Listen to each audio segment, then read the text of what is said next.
Welcome to this explainer. Today, we're looking at an absolute marvel of engineering, a machine that honestly seems to defy the very physics it relies on. We are deconstructing the CH-47 Chinook. Now, this isn't just your run-of-the-mill helicopter. It's an absolute apex of aeronautical design that's been reshaping logistics, rescue missions, and tactical transport for over 6 decades. So if you appreciate raw power, brilliant structural engineering, and timeless design, well, you're definitely in for a treat today. It's often called one of the most iconic and heaviest lifting military helicopters ever built. And, that perfectly captures the paradox of the Chinook. It's a massive, heavy lifting beast. I mean, let's be real, it kind of looks like a flying school bus. Yet it completely dominates the skies with a level of agility and capability that still leaves modern engineers scratching their heads in admiration. And just to blow your mind before we even look at the blueprints, 196 miles per hour. This 52-foot-long behemoth, capable of carrying 10 tons of cargo, can cruise at nearly 200 miles per hour. That makes it the fastest rotorcraft in the entire Army fleet. Just think about that for a second. We're talking about a flying warehouse that literally outpaces sleek, nimble attack helicopters. How is that even possible? Okay, let's dive into this. Here is our flight plan for today. 1. Origins of a legend. 2. Anatomy and construction. 3. The tandem-rotor system. 4. Staggering cargo capacity. And 5. Global impact and legacy. Starting with Section 1, Origins of a Legend. So this was not one of those prolonged, decades-long development cycles you hear about today.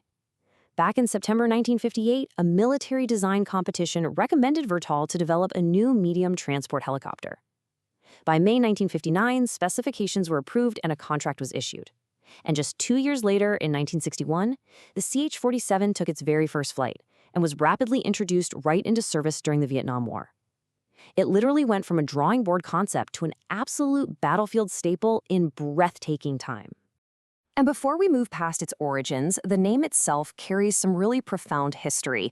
The Chinook gets its name from a Native American tribe originally located in Washington state.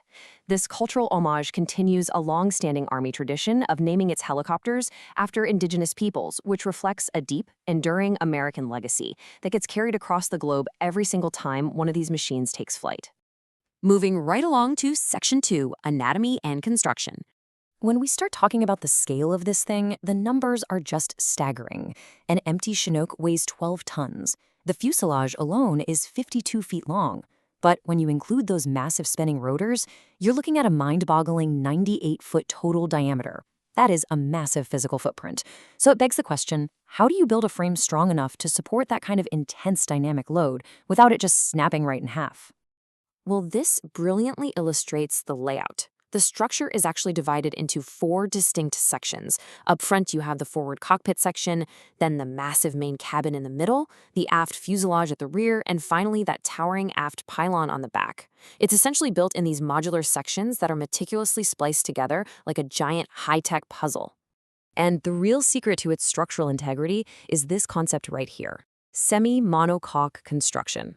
Now, sure, that sounds like a super complex engineering term, but basically it just means the airframe uses internal transverse frames and bulkheads, all linked by longitudinal stringers, and then the whole thing is wrapped up tightly in stressed, high-strength aluminum alloy.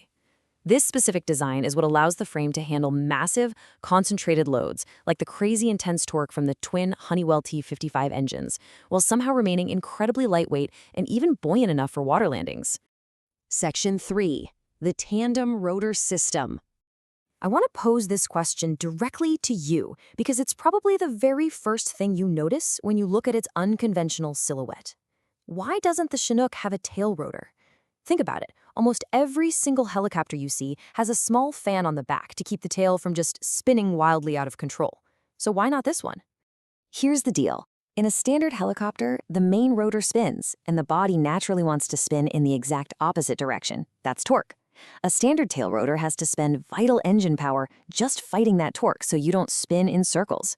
But on the Chinook, you have 2 fully articulated rotors that counter-rotate. The forward and aft heads rotate in completely opposite directions, so they effectively cancel out each other's torque. The absolute crucial point here is that because there's no anti-torque tail rotor needed, 100% of the twin engine's massive power goes directly into pure upward lift and forward propulsion. But wait a minute, if you have two massive 60-foot blades spinning at 225 revolutions per minute right next to each other, how on earth do they not instantly chop each other to pieces? Well, it's brilliant. The front rotor spins clockwise and is mounted tilted slightly at a 9-degree forward angle. The rear rotor spins counterclockwise, is tilted at a shallower 4-degree angle, and, crucially, is mounted on that back pylon 19 inches higher than the front one. They are mechanically synchronized through a central transmission, so they literally never intermesh or collide. It is a gorgeous mechanical ballet happening hundreds of times a minute. Section 4. Staggering cargo capacity. Now, what's really interesting about this slide is the contrast. Internally, the Chinook boasts an incredible 42 cubic meters of cargo space. It is quite literally a flying warehouse. You can actually fit 2 high-mobility multi-purpose wheeled vehicles right inside that cabin. Let's break down the actual load numbers here because they are absolutely astounding. That cabin can be configured to hold anywhere from 33 to 55 fully equipped combat troops. The main cabin floor itself is engineered to handle a distributed cargo load of 300 pounds per square foot. And hey, if an item is just too large or too heavy to go inside the cabin, no problem at all. It has a staggering maximum external cargo capacity of 10 tons, which is all facilitated by a high-strength triple cargo hook system located right underneath the fuselage. But utilizing those hooks requires some incredibly strict protocol. To maintain the helicopter's critical center of balance, flight engineers have to follow these specific steps for multi-point loads. Step 1, you attach the heaviest load to the center hook. Step 2, attach the next heaviest to the forward hook. And step 3, the lightest load goes to the aft hook. Following this precise distribution is what ensures the load stays stable during flight. And finally, Section 5, Global Impact and Legacy. 1.5 million. That is the incredible number of flight hours the Chinook has accumulated worldwide. It's not just a U.S. asset. It is trusted globally and is currently flown by 22 different countries.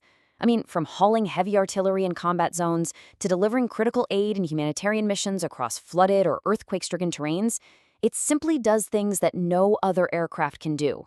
And with continuous upgrades, like the upcoming Honeywell engine enhancements that will boost it to a massive 6,000 shaft horsepower, the Chinook is expected to keep flying for at least another 40 years. So I want to leave you with a provocative thought here. How does a machine designed with literal pencil and paper back in 1961 remain the absolute apex of modern aeronautical design over 60 years later? When you look at its speed, its cargo capacity, and its totally unmatched tandem-rotor efficiency, you realize something pretty special. The Chinook didn't just meet the standards of its time, it set a standard that still hasn't been beaten. Thank you so much for joining me on this explainer. Keep questioning, keep analyzing, and I'll catch you next time.